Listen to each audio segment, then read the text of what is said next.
Hello, dear listener. Please subscribe to our channel. Enjoy watching. I always thought I knew everything about her. After 23 years of marriage, you get comfortable, right? You trust. You settle into routines. You don't ask too many questions. But let me tell you something, comfort makes you blind. I was blind to everything until that night, the night that flipped my world upside down. We were sitting at dinner, like any other Tuesday night. Chicken and roasted vegetables. June, my wife, was quiet, maybe more than usual, but I figured she was just tired.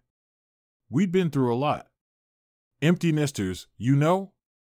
The kids had moved out a year ago, and we were both adjusting to this new, quieter version of our lives. I thought we were doing okay.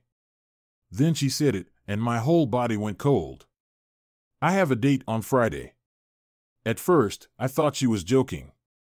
I stared at her across the table, waiting for the punchline. But June wasn't laughing. Her face was stone-cold serious. I couldn't believe it.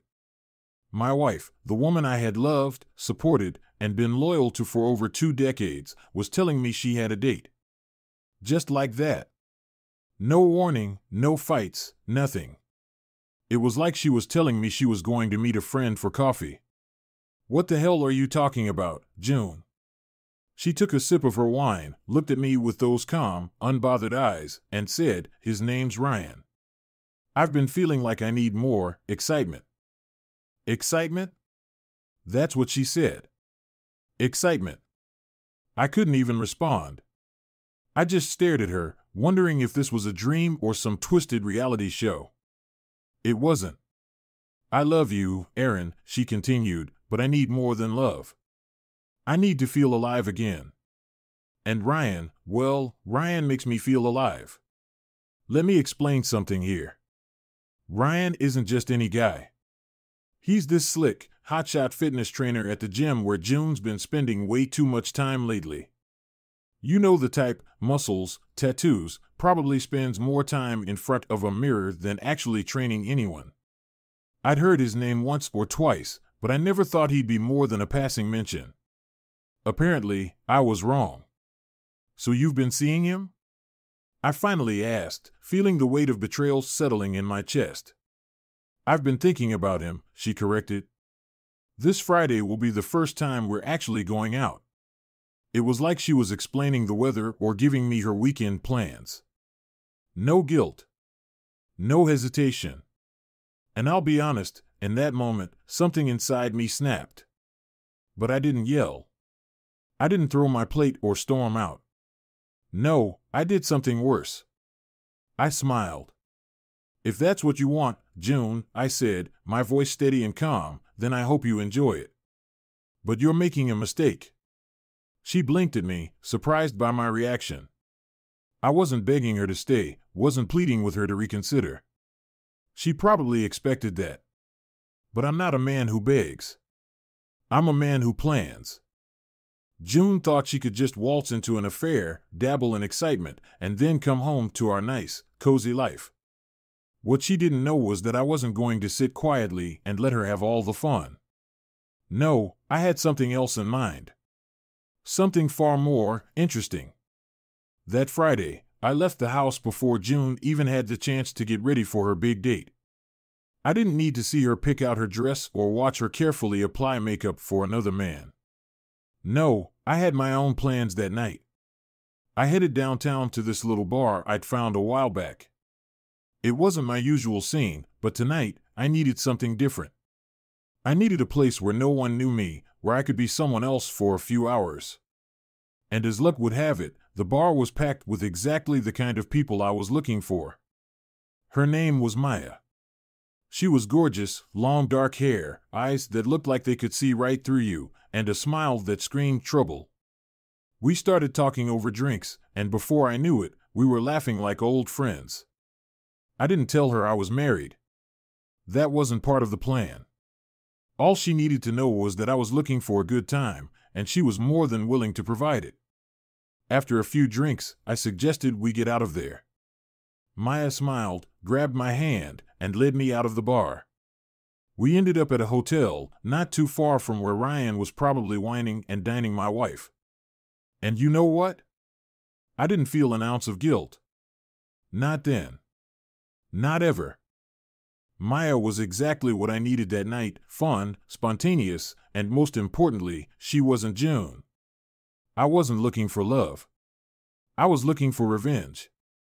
And as we spent the night together, I couldn't help but imagine what June would say if she knew what I was doing. The thought made me smile. The next morning, I slipped out of bed, leaving Maya a note, nothing romantic, just a thank you for a night I wouldn't forget anytime soon. I wasn't interested in seeing her again. That wasn't the point. The point was to get back at June, to show her that she wasn't the only one who could play this game. When I got home, June was already there, sitting at the kitchen table, looking like she'd had the time of her life. Her face lit up when she saw me walk through the door, as if she was expecting me to be waiting with open arms.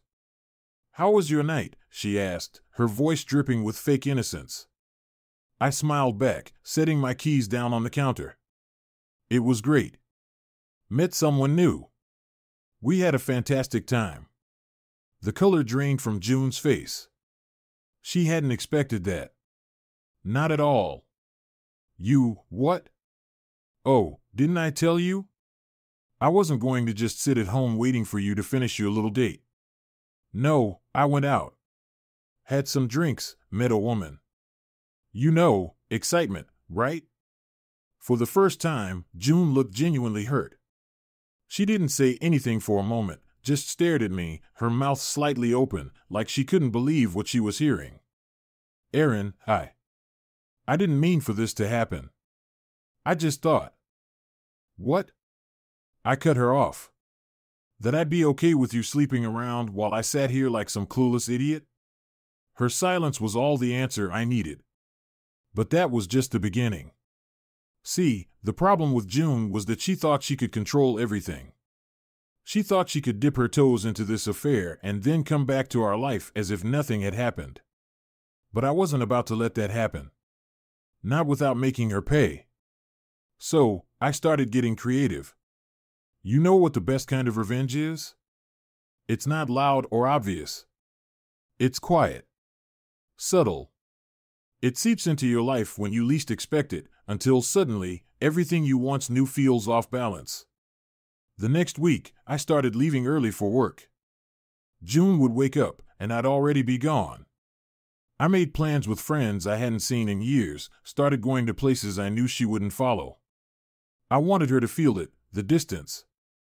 The uncertainty. It wasn't about finding another woman at that point. It was about making her question what she had. Then I set my final plan into motion.